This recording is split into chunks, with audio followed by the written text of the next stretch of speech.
국민 앵커 백운기, 정확한 분석, 날카로운 시각. 백운기가 하면 다르다. 여러분 안녕하십니까, 백운기입니다. 참 많이 더우시죠? 올여름 더위가 만만치 않을 것 같은데요, 잘 견뎌내셔야 할 것 같습니다. 날씨도 더운데 정치인들 막말이 불쾌지수를 더 높입니다.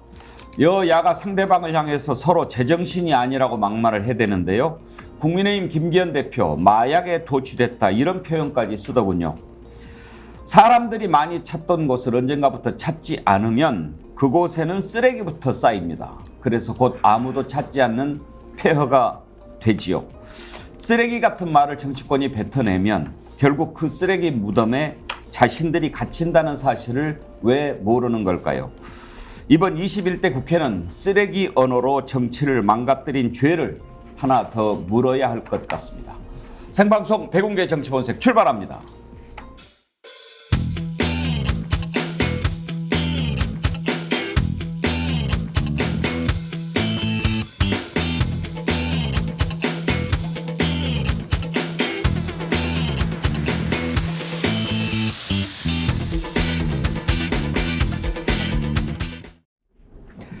(7월의) 첫 번째 월요일 아침입니다. 함께 하실 네 분 패널 소개하겠습니다. 정기남 조선대 개건교수, 전혜연 우석대 대학원 개건교수, 장윤미 변호사, 윤경호 퓨처미디어 연구소장 함께합니다. 어서 오십시오. 안녕하세요. 오늘따라 더욱 반갑습니다. 반갑습니다. 7월의 첫 번째 월요일 아침이고요. 또 지난 토요일 아침에 우리 스픽스 구독자가 40만 명을 박수를 한번 쳐요. 진짜 축하드립니다. 진심으로 감사드립니다. 이은주님께서 오늘 아침에 글을 보내주셨는데요. 스픽스 구독 40만 달성을 축하드리고 자축합니다. 성에 차지 않기에 아쉬움은 남지만 최단 기간에 달성한 40만에는 우리의 염원과 열정과 노력과 사랑이 녹아있기에 더 큰 의미가 있다고 생각합니다. 이젠 초심으로 돌아가 신발끈도 재차 동요 메고 각자 일당백하는 슈퍼 헤비급 울트라 파워 정어리가 돼서 다시 뜁시다. 100만 고지를 향해 고고 하셨는데, 이은주님 감사합니다. 우리 댓글창에서 항상 중심을 잡아주시고 또 팬카페에서도 반장 역할 해주시고 진심으로 감사드립니다. 부산이대희 님도 아주 정말 우리 일렬 애청자시죠? 누가 계산 좀 해줘요. 정어리 20cm, 40만 마리 일렬로 세우면 800만 cm 킬로. 킬로로 8,000km면 부산, 서울 16번 왕복. 8,000km는 튀르키예까지 거리 계산이 맞나요? 맞습니까? 예. 한라사님, 21도 한라사님이죠. 항상 숫자로 또 마술을 보여주시는 분인데 오늘 슈퍼챗 4만 원 보내주셨습니다. 40만 되신 거 축하드립니다. 이분 성격에 40만 원 쏘셨을 거예요. 제가 그동안에 계속 10만 원 이상 쏘시면 절대 안 된다고 부탁을 드렸더니 제 부탁을 들어주셨는데 감사합니다. 여러분, 눈물나게 감사합니다. 상식가족 여러분들의 댓글 참여, 그게 바로 우리 백운기 정치본색을 이끌어가는 힘입니다. 유튜브 실시간 댓글 참여해 주십시오. 저희가 소개를 해드리고 매일 2분씩 선정해서 자연주의 화장품 글램모에서 드리는 선크림 아이크림 세트 선물로 보내드리고 있는데 오늘은 40만 돌파 기념으로 4분 선정하겠습니다. 댓글 많이 보내주십시오. 4분께 저희가 선물 보내드리도록 하겠습니다. 40만 돌파 진심으로 감사드리고 또 우리 스픽스 글램모어가 함께 드리는 선크림 세트도 많이 구입해 주십시오. 저희들 군자금이 된다고 말씀드렸죠. 글램모어 선크림 2+2 구매하시면 손 선풍기도 함께 드리고 있으니까 이번 기회에 많이 구입하셔서 주변에 나눠주시면서 이걸로 해라, 가입해라 하시면 좋고요. 한 번만 더 소개할까요? 오셸 미바마 친구 미셸 오바마를 또 이렇게 뒤집어 놓으시네요. 안녕하세요. 미장원에 파마하러 갔다가 헤어 디자인 쌤 2분 정어리 때에 가입시켰습니다. 40대 남자분이고 한 분은 진보 한 분은 중도였습니다. 먼저 폰을 가져온다. 유튜브에 정치본색에 들어간다. 구독, 좋아요를 누른다. 완성. 저는 김해유라 살아요. 앵커님 저도 한번 불러주세요. 오늘도 기대합니다. 수고하세요. 감사합니다. 미셸 오바, 어셸 미바마 친구면 이분 남자분이신가요? 여자분이신가요? 미장원에 파마하러 갔다 그러면 옛날에는 여성분인데 정기랑 교수도 파마하잖아요. 당연하죠. 수박에 파마는 잘 나왔다. 최고의 그 대사라고 압권이라고 애청자들이 말씀해 주시더라고요. 예. 네, 어셸 미바마 친구 감사합니다. 이렇게 또 가시는 곳마다 정어리 때 늘려주시는데 감사의 뜻으로 저희가 선물 보내드리도록 하겠습니다. 우리 스픽스 이메일로요. 닉네임, 성함, 주소, 전화번호 남겨주시기 바랍니다. 많은 분들이 보내주셨는데 한라사님 왜 이러세요? 또 5만 원 또 보내셔가지고 이제 50만 정어리 갑시다 그러셨는데 알겠습니다. 감사합니다. 한라사님 지난번에 수술하셨다고 들었는데 빨리 쾌차하시기를 바라겠습니다. 자, 정치권 소식 오늘 좀 아침에 준비를 하는데 좀 짜증이 나더라고요.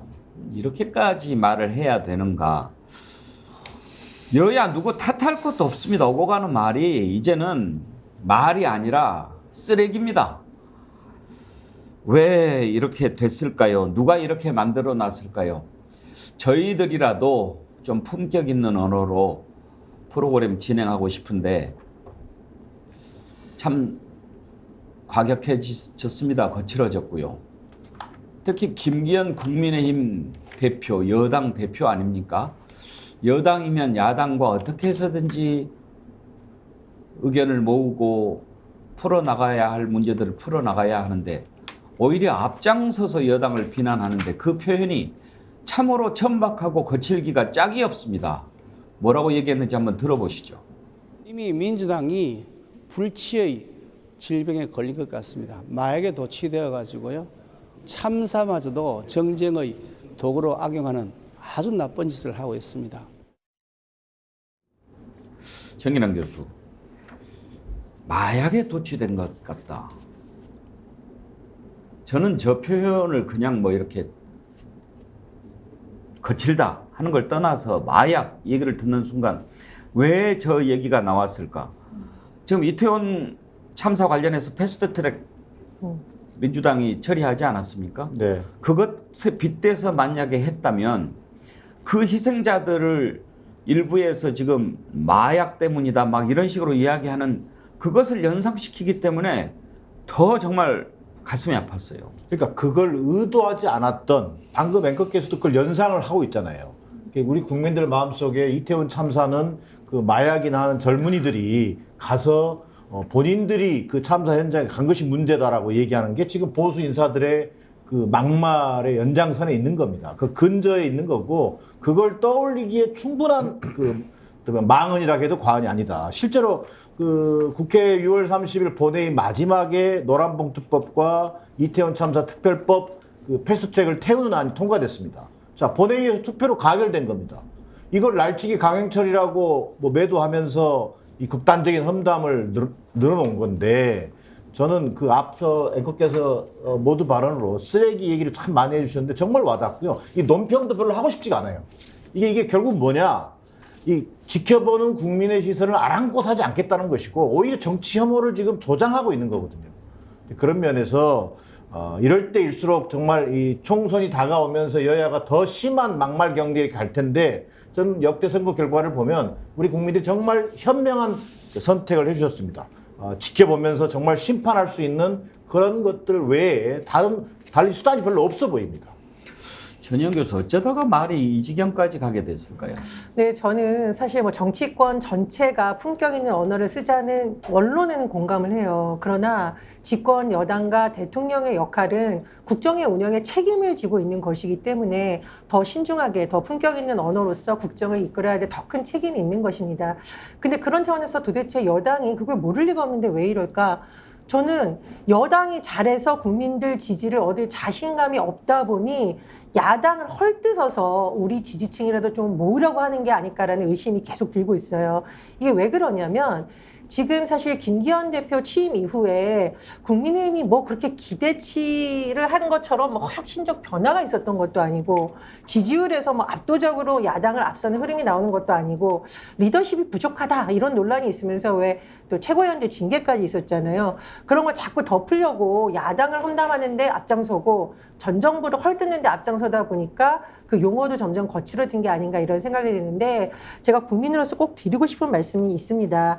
집권 여당 왜 만들어줬습니까? 국정 운영 잘하라고 해서 본인들이 잘한 걸 얘기하지 야당 험담하는데 많은 시간 쓰지 마시고요. 특히 김기현 대표가 이번에 교섭단체 대표 연설한 거 보면서 저는 기자 생활하면서 이런 연설을 본 적이 없다. 집권 여당이면 1년 동안 윤석열 정부는 뭘 했고 앞으로 뭘 하겠다 비전과 희망을 얘기해줘야지 거기서 지금 야당이나 무소속은 헐뜯고 있습니까?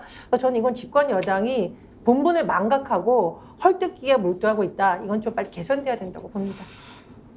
어느 누구 할 것 없이 대통령부터 반국가 세력 이런 얘기를 하고 여당 대표가 이렇게 막말을 하는데 장유미 변호사 네. 지금 참사를 정쟁 도구로 악용한다라고 하는데 아니 그 참사 관련해서 마약이라는 표현을 쓰는 것 자체가 이해가 되십니까? 전혀 이해되지 않고요. 저는 이런 사람은 정치해서는 안 된다고 생각합니다. 이건 정치하자는 게 아니라 싸우자는 거예요. 뭘 같이 도모하는 게 아니라 당신들은 불치병에 걸리고 참사를 악용하고 그리고 제정신이 아니란 취지로 공격하잖아요. 뭘 같이 할 수 있겠습니까? 제가 대통령의 발언 연장선상에서 이 발언을 뜯어봐야 되겠다는 생각이 들었습니다. 대통령이 반국가 세력이라고 했죠. 그랬을 때 국민의힘 분들도 좀 의아하다는 인상을 받았다는, 너무 워딩이 세다라고 생각했다는 거예요. 보수 언론에서도 꾸짖었습니다. 보수의 품격에 맞지 않는다라고 그랬는데 국민의힘의 분이 이런 평가를 하시더라고요. 김기현 대표 탓을 하더라고요. 이유는 야당에 대한 어떤 십자포화 그리고 공세 수위를 여당 대표가 한껏 끌어올려줘야 되는데 그걸 못하고 있으니까 대통령 입에서 그런 말이 나오게 했다라는 거예요. 그래서 더 가관 아닌 말을 올린 것인지는 알 수 없지만요. 집권 여당이라면 야당 공격에 방점을 찍을 게 아니라 어떻게 이 참사를 수습할지, 그 멍든 유가족들 마음을 어떻게 수습해 줄지를 논의하는 게 책임 있는 태도입니다. 이걸 악용했다뇨. 이거 민주당 혼자 했습니까? 그렇지 않습니다. 야사당이 같이 한 거예요. 노란봉투법, 그리고 방류에 대한 결의안, 그리고 이태원 참사에 대한 특별법도요. 왜 하겠다고 하면서 논의에 쏙 빠집니까? 반대하는 이유도 사실 이해하기 어렵습니다. 그 추천위원회 여야 몫을 가지고 굉장히 기술적이고 기계적인 부분을 문제 삼고 있어요. 이거 하겠다는 거니까 말겠다는 겁니까? 그러면서 뭐든지 야당 탓을 하는 거. 저는 아까 말씀 주셨지만 국민들이 심판할 거라고 생각합니다. 이제 김경호 소장 더 이상 국정에 야당은 이제 없다 이렇게 생각을 해버리는 것 같지 않습니까? 뭐 그것도 있지만 국민 유권자를 향해서 중도 우리 필요 없다. 중도 세력 내가 껴안는 거 안 하겠다. 우리 편만 우리에게 손짓해주라. 이 선언인 것 같아요. 저는 윤 대통령이 반국가 세력이라는 말을 자유총연맹 모아놓고 했다고 하지만 정말 그런 얘기가 어떻게 나올 수 있는 가능할까라는 게 이제 선거 돌입했다. 이제부터는 중도 세력 필요 없고 이성적이고 합리적인 거 필요 없다. 오로지 우리 편.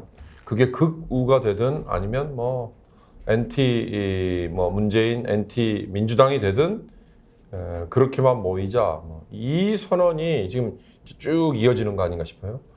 여당 대표에게 저런 얘기가 나오는 거, 대통령에게서 정말 상상할 수 없는 표현이 나오는 게 그럼 비서실은 뭐하러 뒀느냐? 참모들은 왜 있느냐?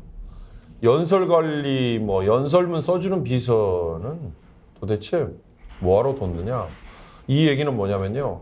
대통령의 언어, 대통령의 연설, 그 다음에 여당 대표의 연설에는 국민을 향한 메시지라는 게 있어야 되는데 지금 국민의힘이나 윤석열 대통령 쪽은 국민에게 메시지라는 걸 던지는 게 전혀 없다. 그러니까 작은 것부터 큰 것까지 이 시점에 이 대목에 국민에게 어떤 거를 지금 던져줘야 되느냐 이거에 대한 개념이 전혀 없다. 그리고 이렇게 극단으로만 몰아가면요 이제 가장 심각한 문제 하나 있습니다. 우리 아이들에게, 우리 청소년들에게, 우리 다음 세대에게 뭘 가르치겠어요?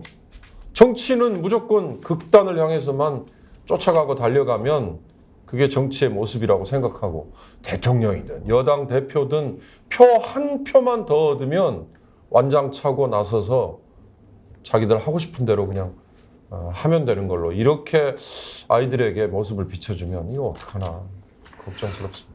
그 말씀을 들으니 정말 그 생각을 해야 됩니다. 지금의 정치, 우리 자라는 세대들이 그대로 보고 배우는 것 아니겠습니까? 이렇게 하면 누구한테 그게 돌아갑니까? 저 부모들이잖아요.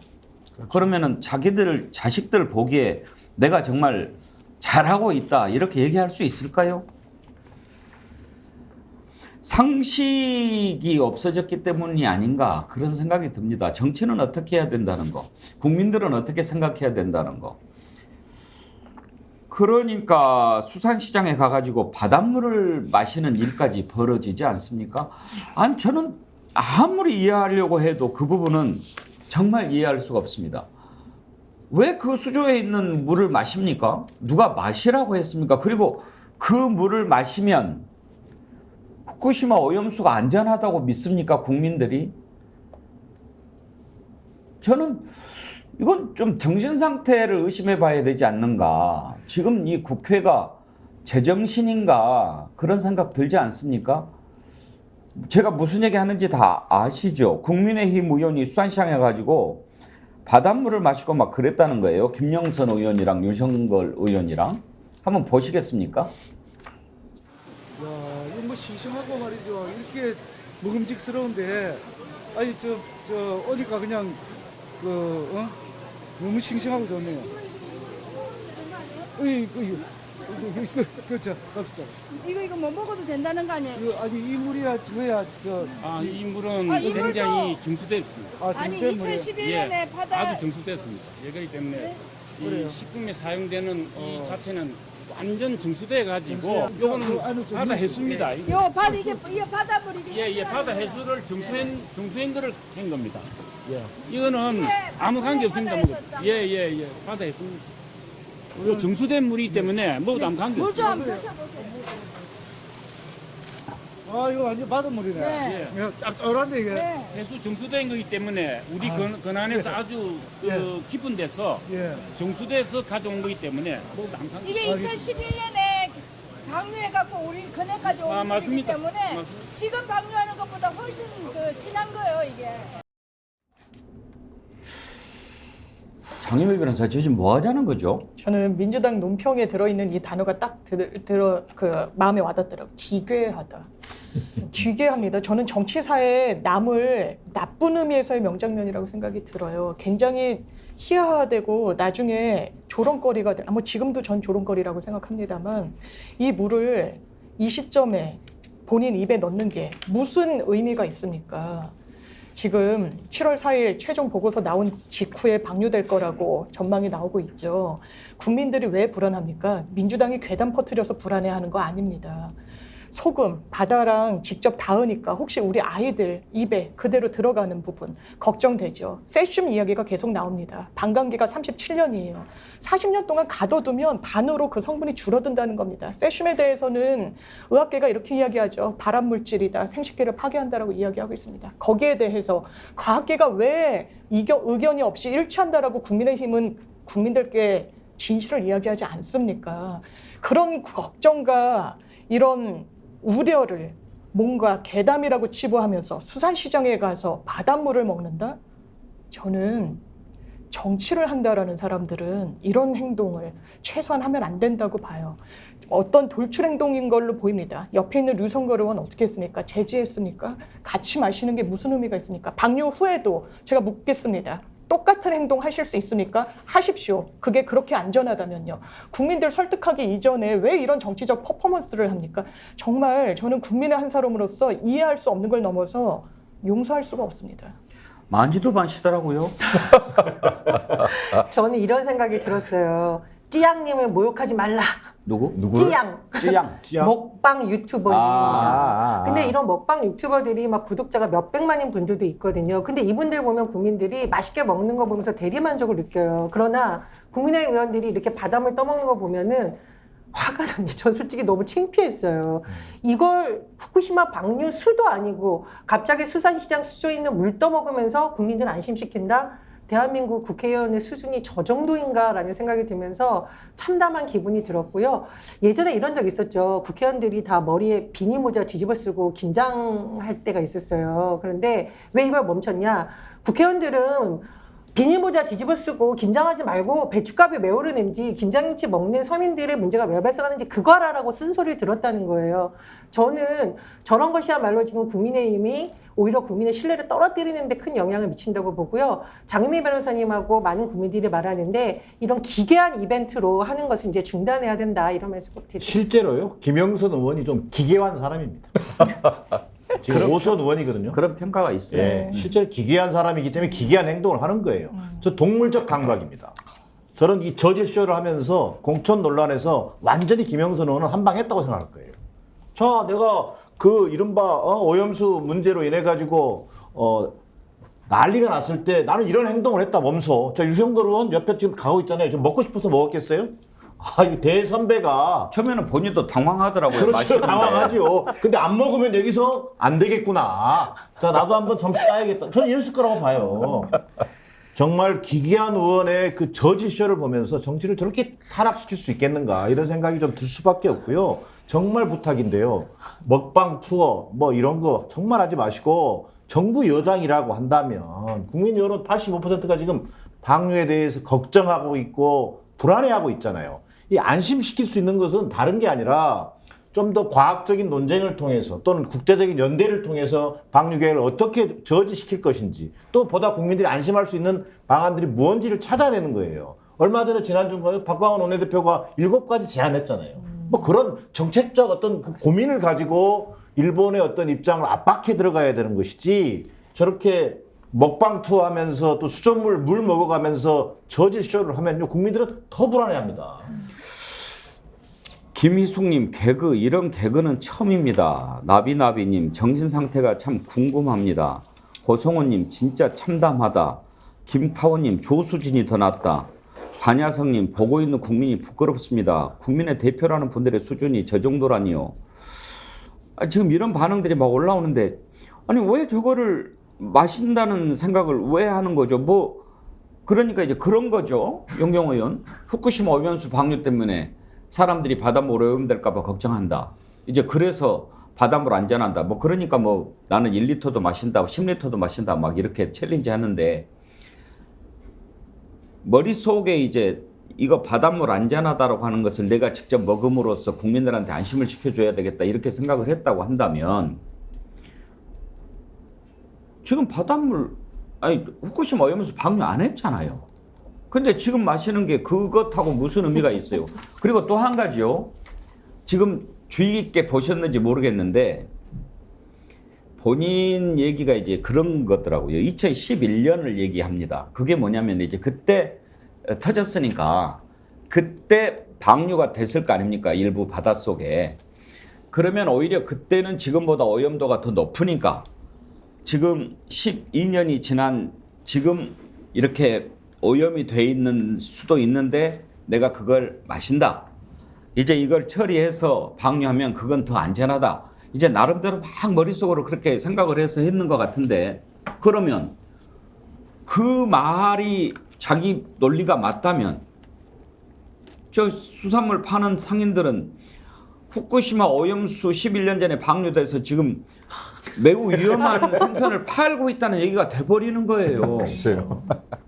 그러니까 저는 자 안전하니 제가 먼저 마실게요. 따라오세요. 라고 말을 하거나 저런 행동을 보이는 의원 뭐 또는 뭐 총리 관료들 정말 국민의 수준을 뭘로 보고 과연 저런 일을 할까. 그렇게 자기들이 얘기한다고 해서 정말 안전한 게 비어 그러고 따라가는 국민이 있을 거라고 생각하나. 이게 우선 하나고요. 두 번째는 아까 개그라고 표현하셨는데 저는 저런 행동들이 계속 이어지는 거 보면서 이게 전체주의로 가기 직전에 전조다. 집단 과환기가 나올 수 있는 이 토양이 우리 사회에 지금 만들어지고 있는 거다. 무슨 말씀이냐면요. 제가 다른 기회에도 언젠가 그런 말씀드렸습니다.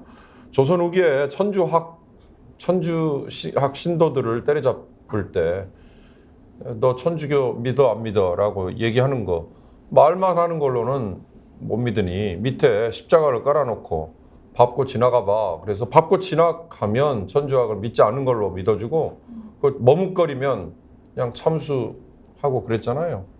그 언젠가도 제가 인용했습니다. 지금은 잘 안 나오대요. 어느 변호사를 자임하는 극우 논객이 국회의원들에게 그랬잖아요. 김정은 무슨 개 XX라고 얘기해봐. 그 얘기하면 내가 인정하고 얘기 안 하면 종북주의자로 간주할 거야. 이런 식의. 그러니까 지금도요. 아마 관료들에게는 어느 공공장소에 가면 자 후쿠시마 방류되는 물 안전해? 아니야. 또 마실 수 있어? 못 마셔. 이런 양단의 선택을 강요하면서 그걸 자기들이 원하는 거와 다른 방향의 답변을 하면 너는 우리 편이 아니구나 라는 식의 이게 집단 관계고 이게 전체주의 아니고 뭐죠? 이게 정말 우리 사회를 이런 식으로 몰고 가는 거에 김영선 의원과 유성걸 의원은 행동으로 보여준 거고 한덕수 총리 이하 장관들은 나 마실 수 있습니다라고 호언장담하는 거는 그걸 말로써 보여주는 건데 제발 정말 좀 이성을 되찾았으면 좋겠다. 아무 말도 안 하고 있는 사람은 그럼 뭐가 되는 거며 저기에 그러면 동조하지 않으면 반대 세력이고 정말 유치해서 좀 별로 말을 유치하다고 그러셨는데 지금 김영선 의원은 저렇게 해놓고 뭐라고 또 해명을 합니까? 바닷물 좀 마셨더니 민주당은 광어보다 더 발작 뛴다. 그리고 뇌 송송 구멍 타기 되는지 마셔봤다. 장유미 변호사. 네. 만약에 후쿠시마 오염수 방류해서 그것을 사람들이 먹었다고 합시다. 마셨다고 합시다. 바로 뇌 송송 구멍 타기 되는 것도 아니잖아요. 이게 아마 또 국민의힘에서 괴담이라고 이야기하는 광우병 그 사태를 환기시키고자 하는 정치적 의도가 있어 보이는데요. 왜냐면 그때 광우병 걸린 쇠고기 무제한으로 수입되면 뇌 구멍이 나고 여러 이야기들이 있었으니까요. 그때 괴담 아니었습니다. 우리나라 이명박 정부만 30개월 연령에 제한 없이 쇠고기 미국산 수입하겠다 그랬어요. 다른 나라랑 다르게. 국민들이 건강권 담보할 수 있냐고 정부에 물었죠. 답하지 못했습니다. 그러자 나중에 30개월 연령 제한이라는 기준이 생긴 겁니다. 국민들이 바보가 아닙니다. 그런 문제 제기가 있었기 때문에 그 1년에 한 발짝 나아가는 과정들이 있었던 거예요.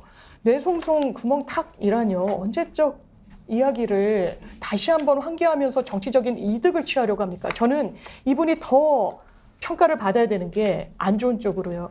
본인 공천이 아니면 저는 이런 행동 할 수 없다고 생각합니다. 입지가 불안하죠. 다시 정치적인 재개했을 때도 김영선이 돌아왔네? 이런 평가가 있었죠. 그런 맥락 없이 이런 행동 설명되지 않습니다. 정치를 할 때 중심에 본인을 뒀기 때문에 이런 행동할 수 있다고 생각해요. 국민에 대한 최소한의 존중이 있다면 전 이런 개그다, 조롱이다, 희화화되는 정말 기괴하다라는 말 이외에 설명할 수 없는 전체주의로 간다는 전초라는 평가까지 받는 이런 행동 할 수 없다고 생각합니다. 지금 5선이에요, 김영선 의원이. 지난번에 국회 부의장 얘기도 나왔는데 네. 만약에 이 다음 총선에서 당선이 된다면 6선이 돼요. 네. 그러면 최다선이 되는 거죠. 네. 여성 국회의장을 꿈꾼다는 거 아니겠습니까? 이제 저런 분이 만약에 여성 국회의장이 만약에 된다고 하면 네. 과연 상식적으로 의정 활동을 이렇게 운영할 수 있겠습니까? 그 정권의 그 국회의장이 되는 거예요. 근데 정말 이게 그런 일이 저는 없을 걸로 봅니다. 또 현명한 국민들이 꼭 그런 선택을 하지 않을 거라고 보는데 저는 두 가지 의미를 다 담고 있다고 생각해요. 여러 사람이 얘기해줬지만 첫 번째는 오히려 저런 그 여당 정치인이 중진 정치인이 김영선 의원 같은 사람이 이 순박 후쿠시마 오염수 관련 괴담을 지금 선동하고 있는 거다. 저 표현들 보세요. 뇌송송, 구멍탁 이런 얘기를 언급하면서 또 노량진 수산시장 가서 수돗물이 더 오히려 후쿠시마 2011년에 방류된 물이다. 이런 것들을 상상시키고 있잖아요. 자, 두 번째는 뭐냐면요. 정말 권력의 아첨에도 좀 작작해라는 얘기를 좀 하고 싶어요.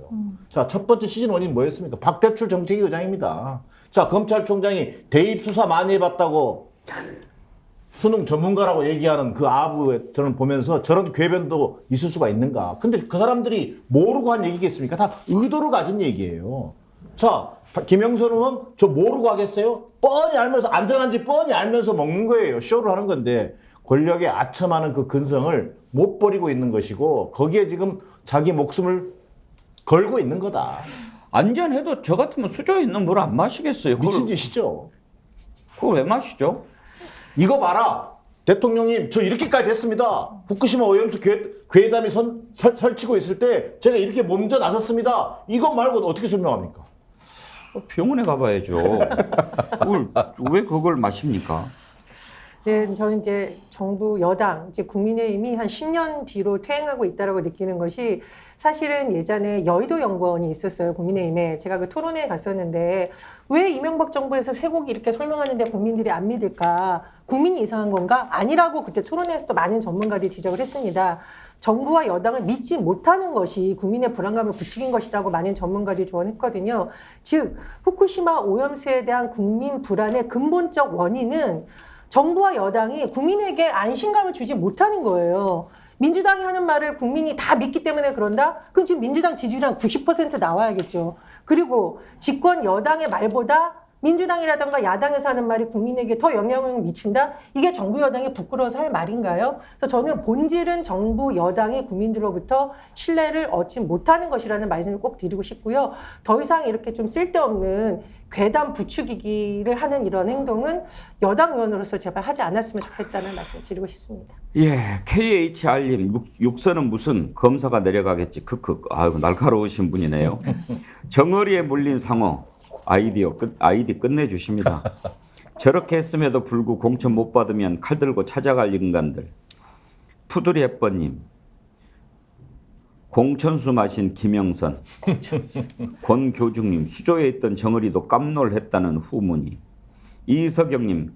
공천 한 푼 줍쇼 하는데 깡통 들려주고 싶네요.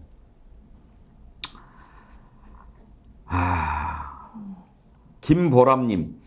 역사에 남을 영상, 바닷물 먹방, 콸콸콸. 이럴 때는 콸콸콸 이렇게 읽어야 되는 거죠. 정말 왜들 이러십니까? 그것은 아니지 않습니까? 좀 상식적으로 생각하고 국민들을 대했으면 좋겠습니다. 이런 일들을 할 때마다요, 달리 화가 나는 것이 아닙니다. 도대체 국민을 뭘로 보기에 이따위 짓을 하느냐, 이런 것 때문에 우라통이 치미는 겁니다. 국민들 그렇게 바보 아니거든요. 지금까지 그렇게 해서 4선 5선 했으니까 국민들 바보로 볼만도 한데 이제 더 이상 그렇게 어리석지 않습니다. 김보람님 바닷물 먹방 콸콸콸 재미있게 해주셨는데, 김보람님께도 저희가 선물 보내드리도록 하겠습니다.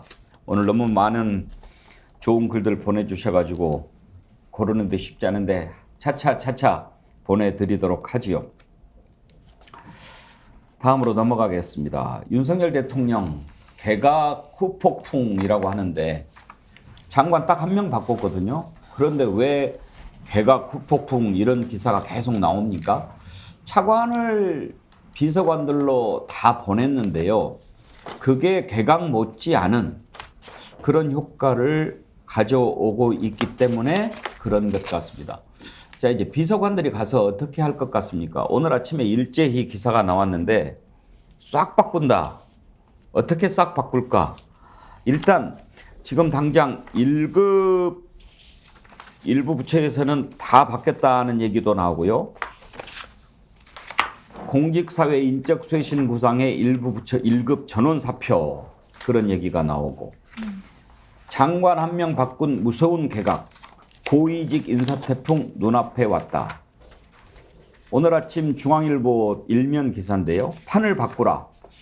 3일부로 대통령 비서실에서 정부 부처의 차관으로 자리를 옮기는 이들이 공통으로 전한 윤석열 대통령의 주문이다. 윤 대통령이 공개적으로 변신을 주문하면서 외부 인사를 장차관으로 발탁한 통일부, 또 비서관들이 차관으로 가는 부처를 중심으로 관가에는 인사 태풍이 몰아칠 가능성이 크다는 전망이 나온다.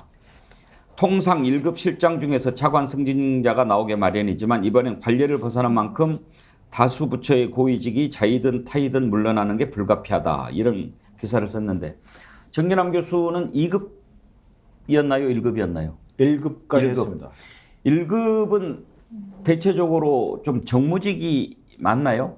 그렇지 않습니다. 예. 공무원들이 많죠. 그런데 왜 1급을 이렇게 그 파리목숨이라고들 많이 이야기합니까? 왜냐면 마지막 이제 그 인사로 자기 그 역량에 따라서 갈 수 있는 1급까지가 고위직 그 최고 직책이고 예. 그 다음부터는 이제 정무직 당기자 그 공무원이 되기 때문이죠. 차관, 장관만 남게 되지 않습니까? 그렇기 때문에 고위 공무원 할 때는 1급까지를 얘기하는 거예요. 그리고 차관, 장관은 정무직으로 이제 예. 구분하기 때문에 아마 마지막이라고 생각하는 거죠. 그러면 이번에 이렇게 비서관들을 차관으로 대폭 보냈는데 그 차관들이 인사에 관여해서 1급을 다 날리고 이렇게 할 수 있습니까? 실제로 이제 어느 정도 실세 차관이 지금 내려온 거거든요. 말 그대로 용산의 명을 받은 실세 차관들이 내려왔기 때문에 인사 문제에 있어서도 우선 1급 고위 공무원들 중에서 다 기수로 보면 행시 선배들이라든가 많은 공무원들이 유능한 공무원들이 있을 수 있습니다. 그런 공무원들이 우선 더 이상 근무하기가 어려워진 여건이 하나 있고 두 번째는 그 실세 차관들이 용산 대통령실의 의중을 얘기하면서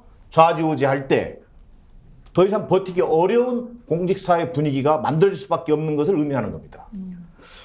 근데 1급, 2급, 3급 이렇게 뭐 다 날릴 수가 있나요, 현실적으로? 불가능한 얘기죠. 불가능한 얘기인데 상징적으로 지금 대다수의 1, 2, 3급 고위 공직자들을 솎아내겠다는 거예요. 지금 이 정부 정책, 국정 장악력에 맞춰서 따라오지 못한 사람들은 또 입맛에 맞지 않는 공직자들은 정리해내겠다라고 하는 의지를 보여주면서 오히려 공직사의 공포 정치를 지금 만들어 나가는 거예요. 공포 분위기를 만들어 나가고 야 여기서 줄 안 서고 충성하지 않으면 내가 더 이상 살아남을 수 없겠구나라고 하는 이른바 사정정국, 그러니까 감사원, 검찰을 통한 압박, 두 번째 공직사의 어떤 분위기를 통한 공포, 이런 것들을 동시에 지금 가져가겠다. 이건 다른 말로 하면 이건 민주주의 정부가 아니라 완전 파스트 정부랑 거의 똑같은 수준으로 가는 거예요.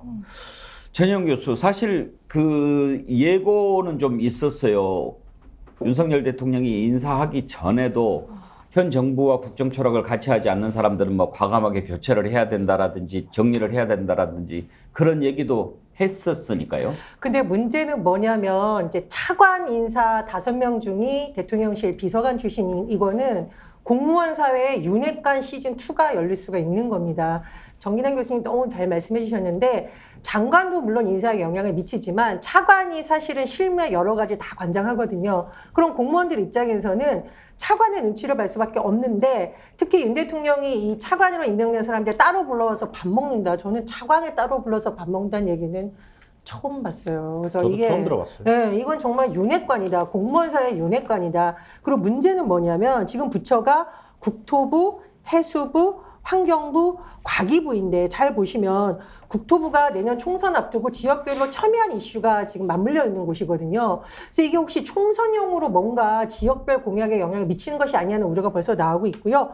해수부, 후쿠시마 오염수와 연관되어 있는 부처이죠. 누구보다 과학적이고 국민들 입장에서 검증해야 될 부서가 혹시 용산의 입맛에 맞게 하는 것이 아니냐 우려가 나옵니다.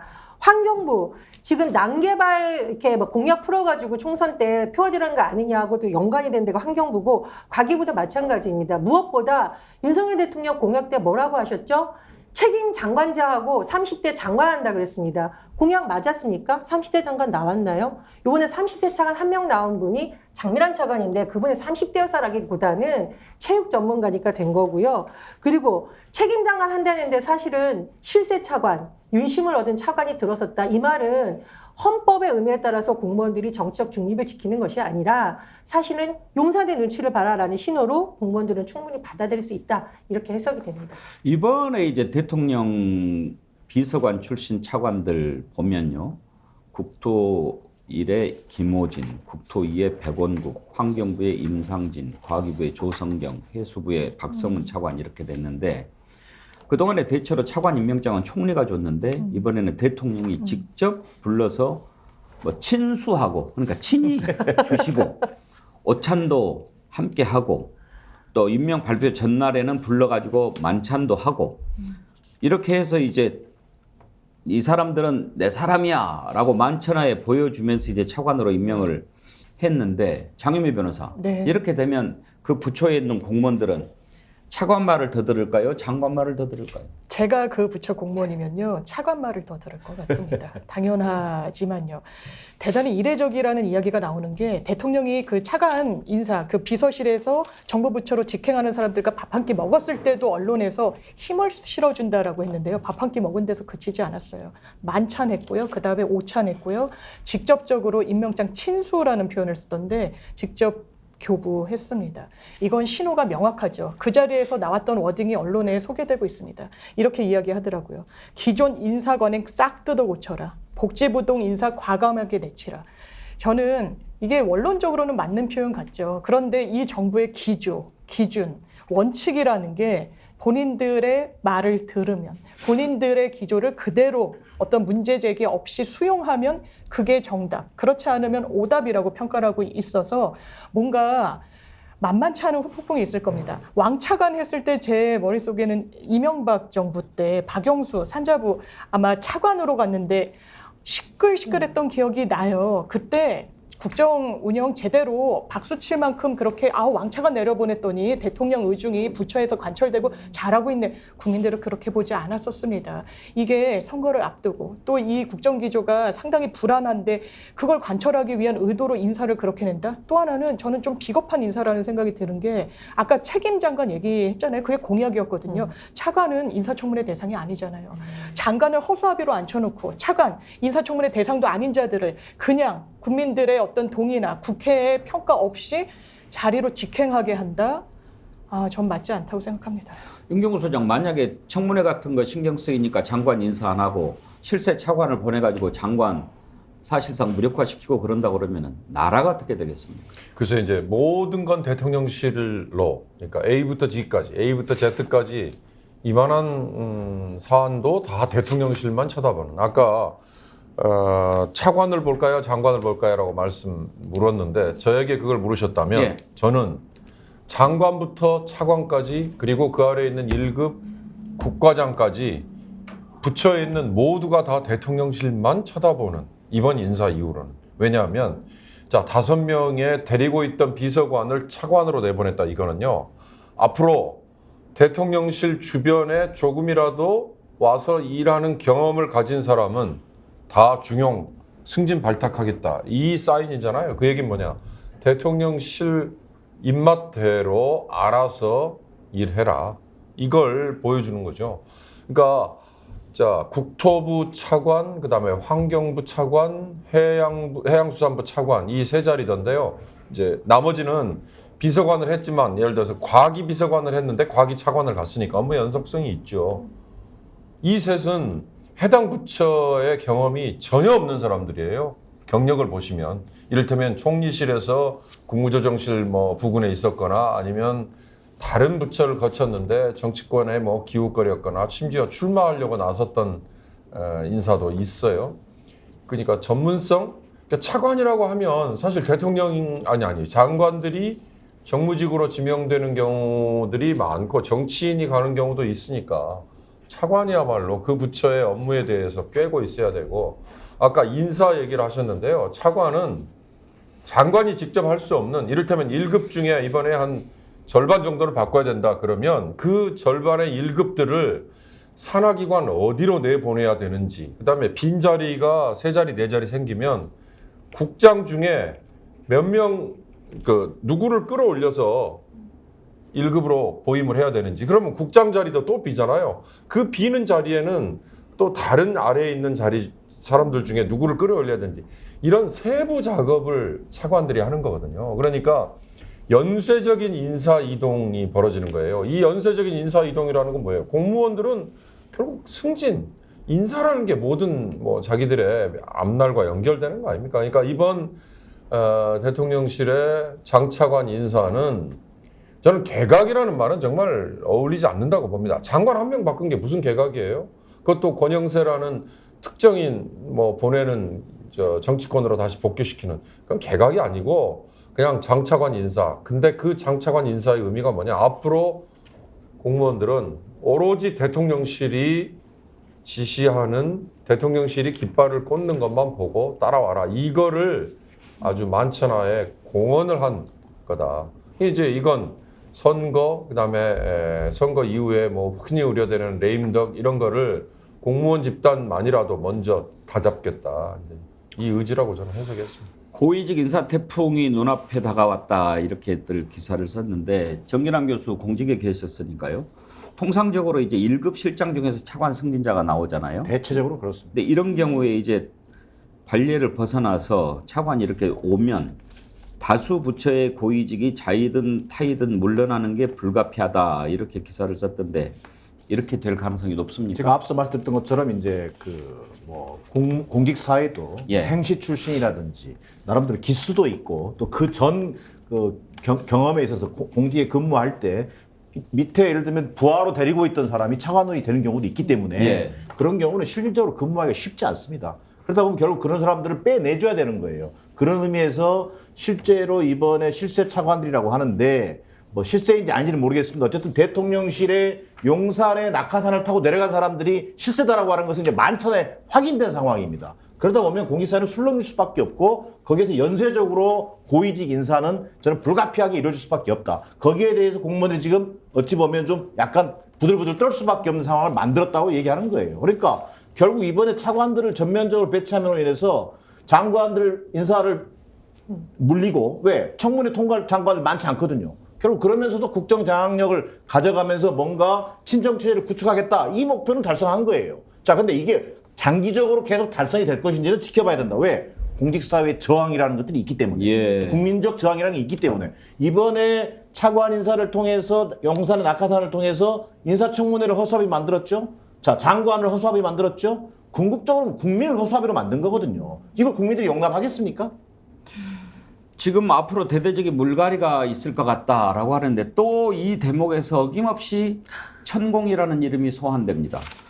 왜 중요한 일이 있을 때마다 이 천공이라는 이름이 나옵니까?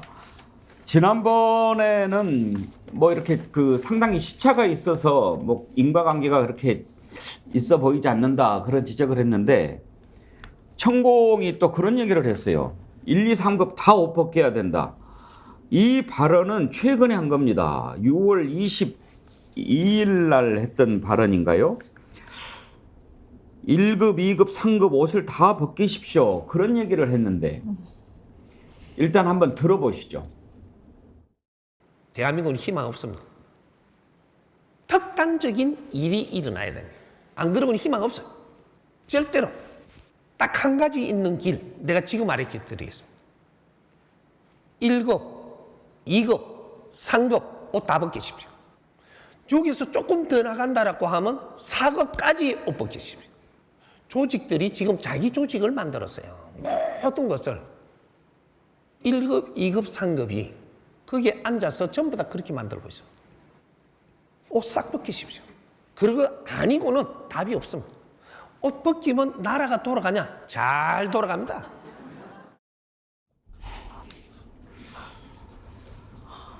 장유배 변호사, 네.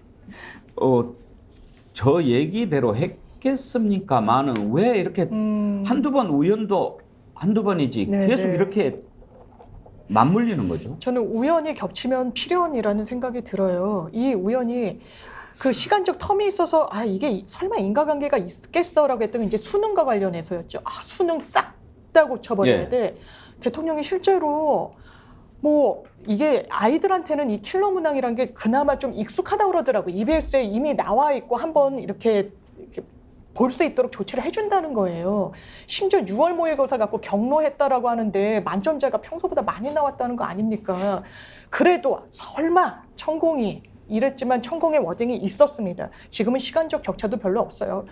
내가 유일한 길을 지침을 주겠다라고 얘기합니다. 공무원 사회 1, 2, 3급 옷 벗기면 된다는 거예요. 실제로 그렇게 있잖아요. 차관 인사 거기서 끝나는 거 아니잖아요. 지금까지 말씀 주신 대로 줄줄이 인사, 옷 벗는 사람들이 생기는 거 아니겠습니까? 이 정도면 저는요. 천공이라는 건 이 국정에 있어서 변수가 아니라 상수인가? 란 물음표, 점점 느낌표로 바뀌고 있다라고 생각하고요. 김건희 여사가 가는 그 동선에, 대통령이 가는 그 공적 행사에 얼굴 들이대는 것도, 그리고 본인의 동선을 숨기지 않는 것도 내가 이 정부에 뭔가 지분이 있다라는 이런 걸 암묵적으로나마 좀 과시하고 싶어하는 욕구가 깔려 있다라고 생각합니다. 저는 이런 일련의 맥락에서 피해자는 국민들이라고 생각합니다. 전희영 교수는 연관성을 어떻게 보십니까? 요즘 만사 용통, 만사 천통 이런 말을 누가 저는 정말 국민들이 장명을 너무 잘하신다고 생각하는데 공무원들은 만사 용통, 용산 눈치를 봐야 되고 정책은 만사 천통, 천공이 말한 대로 된다라고 하는데 이게 천공이 하는 주장이 대단히 상식적이고 우리가 들을 수 있는 말이냐는 거예요. 1급, 2급 공무원, 3급 공무원 옷 싹 다 벗겨가지고 달재면은 전임 대통령들 왜 안 그렇게 했습니까? 그리고 공무원이라는 것은 고도의 정책적 능력을 가지고 있는 분들이에요. 이분들을 잘 활용해서 국정을 할 생각을 해야지 이렇게 공포정치 조장에서 하는 비상식적 주장을 하는데 대통령실 행태가 또 비상식적 주장이에요. 그렇다 보니 대통령이 천공의 말과 뭔가 영향을 받는 거 아니냐 자꾸 이런 해석이 나오는 거고 제가 이 말씀 꼭 드리고 싶습니다. 공무원분들까지 이렇게 줄 세우게 하는 나라 정말 안 됩니다. 그것도 아까 정연아 교수님 너무 말씀해 주셨는데 공무원들이 제일 부담스러워하는 게 3가지거든요. 첫 번째 감사. 멀리 갈 것도 없어요. 최근 감사원 행태를 한번 보십시오. 2번째 인사. 근데 이게 일 잘하는 공무원 승진시키자, 열심히 일하자가 아니라 대통령실이 하자는 대로 안 하면 싹 갈아버린다는 식의 뉘앙스를 주는 거니까 나쁜 거고요. 3번째가 국민권익이에요. 국민권익위에 어떤 공무원이 돈 받았다더라 제보 하나 들어가면 국민권익위 조사받는 공무원들 그 지역사회에 소문 다 납니다. 그러면 공무원들의 사기를 진작할 수 있는 좋은 방법을 가지고 전문성을 발휘하거나 인재를 발탁하는 게 아니라 공무원들을 벌벌 떨게 하는 공포정치할 수 있는 이 3가지로 가지고 계속 압박을 하는 데다가 더군다나 비상식적 주장을 맞는 천공이 말하는 것과 같은 맥락을 갖고 있다 보니 공무원 사회에서는 오히려 제가 보기에 윤석열 대통령 정부에서 참 힘들겠다 제가 이런 생각이 들고요. 이분들이 내색을 안 해서 그렇지 결국은 공무원들에 있어서 윤석열 정권이 오히려 심판받을 수도 있다. 저는 좀 이런 전망이 듭니다. 승나유님 차라리 천공을 비서실장으로 임명해라. 박판순 판수님 천공은 특급인가? 김보람님 나라 돌아가는 거 알고 싶으면 천공 방송 보라고 하던데. 매일 새롭게님 만사 영통, 만사 청통, 만사 건통은 없나요? 근데 윤경호 소장님 이런 말도 안 되는 소리를 짓거리는 사람을 우리가 방송에서 튼다는 것 자체도 사실 말이 안 됩니다만 왜 우리가 이런 얘기를 자꾸 듣게 됩니까? 뭔가 좀 그냥 말도 안 돼 하고 버리기에는 또 우리가 이해할 수 없는 일들이 벌어지고 있기 때문 아닙니까? 조금이라도 연관성이 좀 보이죠. 지난번에 킬러 문항 대통령이 얘기했다고 그럴 때 도대체 이 말을 누가 했을까? 그게 가장 궁금했잖아요. 아직도 규명은 안 돼 있죠. 그런데 그로부터 얼마 되지 않아서 천공이란 작자가 수능이 곧 사라질 거다 이런 얘기 했다는 거 나왔죠. 그다음에 지금 이 공직사회 특히 공무원 사회 차관 장관 인사 이후에 공직사회를 틀어 잡는 어쩌고 저쩌고 했더니 1급, 2급, 3급 다 옷 벗긴다. 근데 이제 저는 둘 다 천공이 과연 수능이라는 거 제대로 알고 하는 얘기인가 이 한번 좀 물어보고 싶고요. 그 규명 한번 해봤으면 좋겠어요. 그다음에 천공이라는 자가 공직사회에 공무원 사회에 1급, 2급, 3급이 어느 직급에 무슨 일을 하는지를 좀 정확히 알고 지금 하는 건가? 그러면 그 밑에는 4급, 5급, 6급, 7급이 있겠죠. 거기 어디까지가 국가공무원이고 어디가 지방공무원인지 천공이 아는지. 그래서 1급, 2급, 3급을 싹 엇벗기면 나라가 돌아가는지. 그러면 이제 조금 좋게 해석을 해서 사람이 중요한 게 아니다. 이 선발 시험을 통해서 교육을 받고 훈련 받은 사람들이 가서 일을 해야 되는 게 아니라 아무나 집어넣으면 잘 돌아갈 시스템이 대한민국에 갖춰져 있다. 이런 말이면 정말 대단한 얘기죠. 근데 과연 그 정도는 아닌 것 같고 더 중요한 건 이런 문제제기 논란이 벌어지면 대통령실에서 윤 대통령이 직접 얘기하라고 제가 주문하고 싶지도 않습니다만 그 옆에 측근임을 자임하는 사람들이 아니다. 천공 지금 대통령과 관계없다. 명확히 선을 그어주는 발언이 나와야지요. 아까 제가 대통령이라면 여당 대표라면 모름지기 메시지 관리해야 된다고 그랬잖아요. 이런 것들이 다 메시지 관리에 포함되는 거예요. 그러지 않으면 시중에서 아니 천공 얘기 귀 기울여야겠네? 그럼 천공 주변에 천공이라는 자의 옆에 그의 측근인 사람한테 빨리 손을 대야겠네라는 생각을 안 하겠어요? 그러면 이게 사회가 제대로 돌아가겠습니까? 그러니까 제발 매듭을 지을 때는 좀 지어야 된다 이 주문을 하고 싶습니다. 저는 윤경호 수장님 잘 말씀해 주셨는데 천공이 뭐 1급, 2급, 3급 공무원 해임시키게 난 이 말을 딱 들으면서요. 청와대 김대기 비서실장을 잘라야 됩니다. 용산에? 용산이죠. 용산이 김대. 왜? 진짜 이런 국정원 인사파면 옷다 벗겨야 뭐 수능 논란, 이런 천공 논란이 될 때 도대체 이건 아니다라고 얘기해 주신 사람이 있어야 될 거 아닙니까? 그 단의 핵심 책임이 용산의 김대기 비서실장이라고 생각합니다. 말도 못해요 여기에 대해서. 그러면 저는 개인적으로 유튜브 출연이라든가 또 스픽스 출연할 때 천공 얘기만 하는 걸 정말 개인적으로 좀 정말 그럴까? 너무 모든 걸 다 천공으로 끌고 가는 거 아니야? 사실 저희도 천공 할 때 차 계속 안 틀었어요. 예. 뭐 될만 해야 틀죠. 근데 어느 순간부터는 그것도 그게 잘 안 되더라고요. 그래서 이게 시중에는 V2, 결국은 대통령이 V2다. V2를 움직이는 V1이 있다. 근데 결국 V1을 움직이는 게 천공이라고 하는 것을 확인시켜 주는 거예요. 자, 저는 오히려 그 1급, 2급, 3급 다 해임시키고 검사 출신들도 다 채우십시오. 차라리. 저는 그런 얘기를 좀 하고 싶고, 정말이지 이 천공 하나를 정리해내지 못하는 정권, 정말 국민들 절망스러운 상황에 빠질 수밖에 없는 겁니다. 정말 믿고 싶지 않은 일이죠. 어떻게 이런 자가 국정에 개입을 할 수 있겠습니까? 그런데 방금 그래요. 말이 안 되는 얘기를 짓거리고 그러면 못하게 했다. 뭐 전혀 사실이 아니다. 뭐 이런 거는 얘기가 좀 나와야 되는 게 아닌가. 그게 상식 아닌가. 너무 상식이 아니라서 그런 것인가요? 우리가 잘못됐나요? 근데 천공에 대해서 어떤 의혹을 제기하면서 제대로 밝혀라 하는 사람들은 고소고발 들어가고 천공은 제대로 조사 안 하고 이러다 보니 도대체 천공이 어떤 좀 시중에 거친 편으로 빽이 있길래 저 사람은 저렇게 보호를 받고 문제 제기를 하는 사람들은 전직 국회의원까지 조사받고 있다는 거 아닙니까? 그렇다 보니 국민들이 자꾸 의심을 하는 것이고요. 저는 누누이 말하는데 공무원들까지 이렇게 정치적으로 줄서게 하지 마십시오. 이 감사원의 행태도 그렇고 이번에 국민권익위원장 또 검사 출신 됐잖아요. 이게 공무원들한테 공포정치 조장하는 거예요. 윤석열 대통령 초기에 뭐라 그랬죠?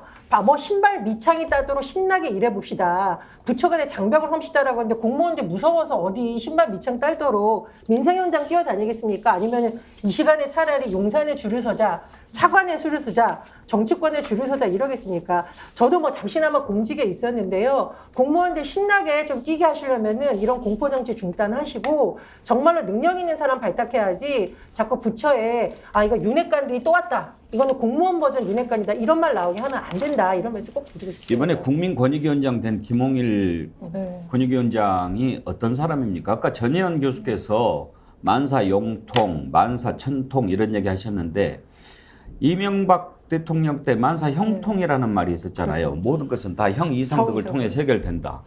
이것도 지금 시즌2가 된 것 같은데 그 김홍일 그 위원장이 BBK 관련해서 이거는 MBK 아니다. 이렇게 한 사람 아니에요? 정현일 변호사? 맞아요. 중앙지검 3차장인가였고 BBK에 사실상 무혐의를 줬고요. 네. 그럼 권익위에 관련한 어떤 전문성을 검찰 수사로서 확보한 이력이 있느냐? 별로 그래 보이진 않습니다. 왜냐하면 강력부 경력이 거의 주되거든요. 강력부라는 건 뭐 조직폭력배나 이런 부분과 관련한 수사 노하우, 권익위가 좀 맞닿아 있지 않은 부분이 분명히 있고요. 물론 검찰의 평생 있고 법조인으로서 합리성을 담보하고 있어서 권익위원장으로 적합한 인사라는 게 이 정부의 설명이지만 같은 법조계에서도 그런가라는 고개가 좀 갸웃되는 부분이 있고 어떻게 보면 정치검사라고 판단받을 수도 있는 거죠. 왜냐하면 사후적으로 평가하는 걸 수 있겠지만 BBK는 증거가 비교적 명징했습니다. 그러니까 최종적으로 유죄가 나왔던 부분이 있고요. 저는 그런 생각이 들어요. 윤석열 대통령이 국민의 선택을 어쨌든 받았다는 사실은 흔들리지 않는 겁니다. 그랬을 때 국민들 마음에 와서 가 닿았던 공정, 상식, 원칙. 저는 이런 행태를 하고 대통령이 반국가단체 이런 단어를 입에 올릴 거라면 국민들이 이런 사람인 줄 알았으면 선택하지 않았을 국민들 상당수 계셨을 거라고 생각해요. 그 과정에 정치 이력이 없는 걸 오히려 장점으로 이야기했잖아요. 검찰에만 몸담고 있어서 정치권과 거리를 둬서 정치적인 어떤 편향이나 이런 부분 없이 일을 할 것이다. 결과적으로 저는 거짓이었다고 생각합니다. 정말 지금 이라도요 시간이 많이 남았잖아요. 국정 BBK는 기조. MB 거라고 대법원 판결 나오잖아요. 완전히 나왔죠. 그런데 BBK, 다스. 그걸 아니라고 한 사람을 국민권익위원장으로 참 그것도 이해가 안 되고 이번에 통일부 장관 지명한 사람도 그렇게 얘기를 하는 사람을 과연 통일부 장관으로 그리고 또 아까 또 뭐 1, 2, 3급 다 자른다라고 하는데 앞으로 이제 공무원 교육시키는 공무원 국가공무원 인재교육원인가요? 네. 국가공무원 인재개발원장. 인재개발원장. 그 사람 하는 말도 그렇고 참 이해가 안 되는데 시간이 얼마 안 남았으니까 통일부만 한번 좀 따져봅시다. 통일부 장관에 김정은 체제를 타도해야 된다라고 외쳤던 사람을 지명했습니다. 이제 청문회 하겠지만 쭉 보셔서 알겠지만 청문회가 무슨 의미가 있던가요? 임명하겠죠. 그런데 그러면 기존의 통일부가 했던 일에서 이제 바뀌어야 된다. 그것까지는 이해가 되지만 윤석열 대통령이 통일부는 이제 더 이상 대북지원부 역할을 해서는 안 된다. 그렇게 얘기를 했다고 합니다. 한 부처의 역할을 대통령이 마음대로 규정할 수 있는 건 아닙니다. 이건 법률에 규정이 되어 있는 문제입니다. 우리 정부조직법 제31조에 보면 통일부가 어떤 일을 해야 되는지 적시가 되어 있습니다. 통일부 장관은 통일 및 남북 대화, 교류, 협력에 관한 정책의 수립, 통일 교육, 그 밖에 통일에 관한 사무를 관장한다. 이렇게 되어 있거든요. 그러면 남북 대화, 교류, 협력에 관한 정책 수립을 하지 않을 거면 법률을 바꿔야 됩니다. 대통령이라고 해서 마음대로 할 수 있는 건 아니지 않습니까? 그런데 어떤 정책 방향을 뭐 이렇게 갖고 하는 것을 강조할 수는 있지만 대통령이 마음대로 통일부는 이제부터 이 일을 할 거야. 이렇게 할 수는 없는 겁니다. 민주주의 국가에서. 그리고 통일부가 대북 지원 역할을 더 이상 하면 안 된다. 지금 윤석열 정부 출범한 지 1년이 지났지 않습니까? 그러면 권영세 통일부 장관은 대북 지원부 역할을 그동안 했다고 인정하는 겁니까?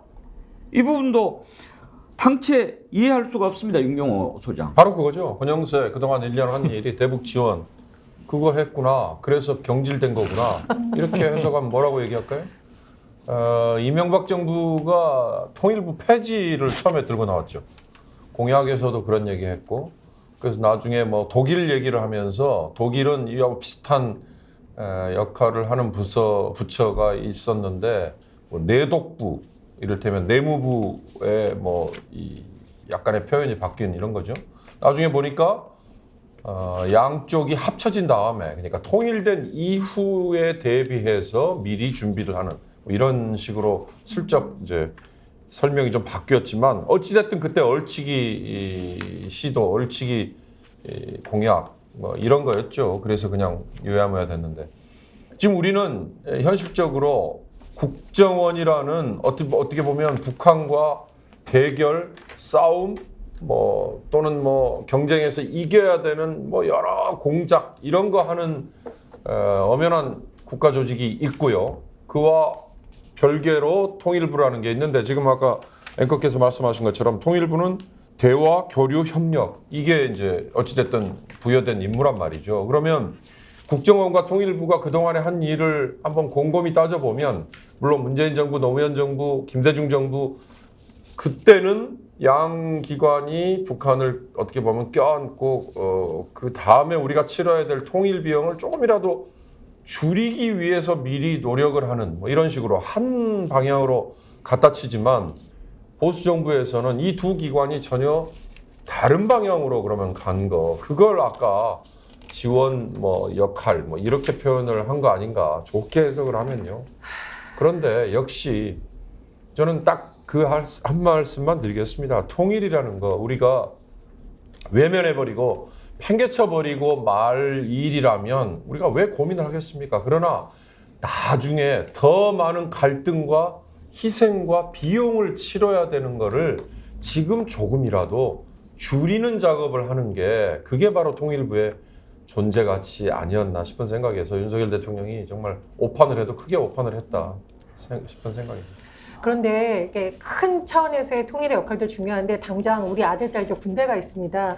군사적 위기 고조되잖아요. 당장 우리 아들, 딸들 군대 가 있는 사람들 휴가도 못 나와요. 그리고 전방에 배치된 군인들은 목숨을 걸고 나라를 지키는 위기 상황이 발생합니다. 그래서 통일부라는 것은 국방부의 영역도 중요하지만 통일부는 극단적 우발적 충돌로 인해서 확산되는 것을 방지하기 위해서 대화와 교류를 협력을 하는 것이지 북한을 위해서만 하는 것이 아닙니다. 이 말씀 꼭 드리고 싶고요.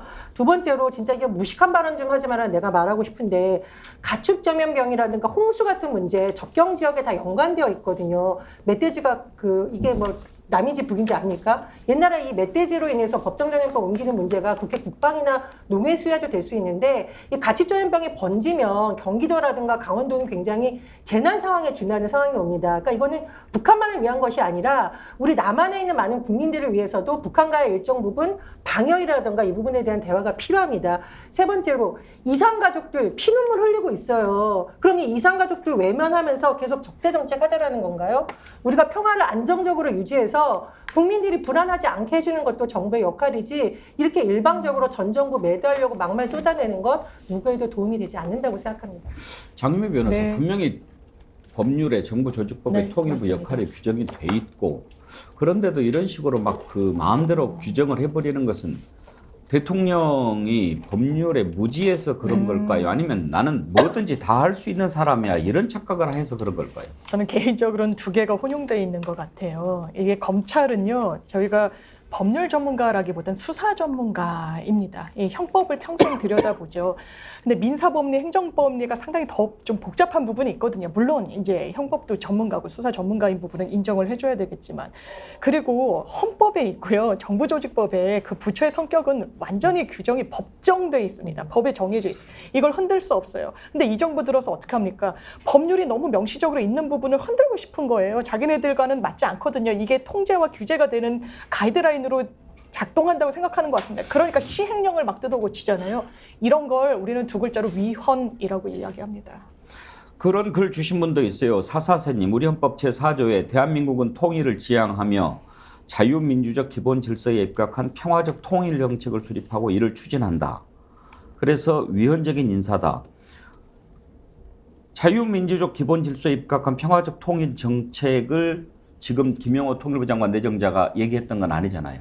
그렇죠. 그건 아니죠. 헌법 정신이죠. 근데 방금 이 여당 인사들은 윤석열 대통령의 이런 통일부 장관 인사에 대해서 자유민주적 기본 질서라는 것을 강조합니다.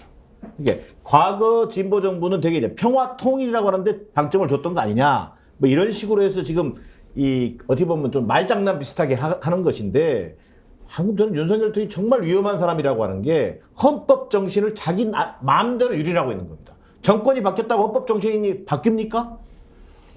대한민국은 통일을 지향하면서 평화적 통일 정책을 수립해서 추진한다가 헌법 정신인 거예요. 그것을 지금 왜곡시키고 있는 것이고 이건 통일부라는 이름을 아예 그냥 바꾸십시오. 통일 저지부, 뭐 대북 압박부 이렇게 바꿔야 될 판인 거예요. 아까 어떤 분은 나라 절단부로 바꾸라고 그래요. 그런 면에서 정말 위험한 지금 발상을 하고 있는 것이고 이게 다 이게 연결되는 것 같아요. 정권이 다르다고 해서 또 정치적 견해가 다르다고 해서 반국가 세력으로 보질 않나. 이제는 통일부가 그동안 대북 지원부였다? 이건 헌법 정신을 자기 마음대로 유린하는 겁니다. 그런데도 전희영 교수님, 윤석열 대통령이 이번에 그 비서관 출신 차관 내정자 5명한테 저한테 충성하지 마시고 헌법 정신에 충성하십시오. 이렇게 얘기를 했다고 그래요. 그 말을 믿을 국민이 누가 있을지 모르겠습니다. 제가 말씀드렸듯이 장관 내정자도 아닌 차관 내정자들만 따로 불러서 만찬하면서 윤핵관 시즌2 공무원 버전 윤핵관 만들려는 것이 과연 헌법 정신에 맞는가 저는 정말 의문이 들고요. 그리고 저는 이 말씀 좀 꼭 드리고 싶어요. 윤석열 대통령 다른 사람도 모르더라도 청년들한테 거짓말 하시면 안 돼요. 청년들이 그래도 윤석열 정부 일부는 지지해 준 걸로 알고 있는데 지금 구구 가고 있고 유튜버들 격리하는 정치하고 있는데 청년들한테 거짓말 하신 건 사과하셔야 되는 거 아닙니까? 저는 그런 생각이 들고 과거에 지금 윤석열 대통령이 헌법 강조하는 거 언론 탄압, 감사원의 정치적 중립 행태, 검찰의 행태, 최근에 인사에 이르기까지 과연 그 말을 믿는 국민들이 있을지 오히려 위험 전문 대통령이란 말 나올지 참 걱정이 됩니다. 오늘도 좀 상식에 어긋나는 상식으로 이해되지 않는 일들을 몇 가지 다뤘는데 여러분들 불쾌지수만 더 높여드린 게 아닌가 참 송구스러운 마음입니다. 나비의 꿈님, 스트레스 안 받으려면 이 방송도 보지 말아야 하는데 그나마 현실을 알아야 하니 계속 봅니다. 고생이 많으십니다. 예, 그래도 진실을 알아야 합니다. 그래야 상식을 바로 세울 수 있으니까요. 나비의 꿈님 스트레스 받으신 거 조금이라도 덜어드리기 위해서 제가 스픽스 글래머에서 드리는 선크림 아이크림 세트 보내드리도록 하겠습니다. 오늘 1부 여기까지 하죠. 정기남 교수, 전희연 교수, 장윤매 변호사, 윤경호 소장 네 분 수고하셨습니다. 감사합니다. 감사합니다.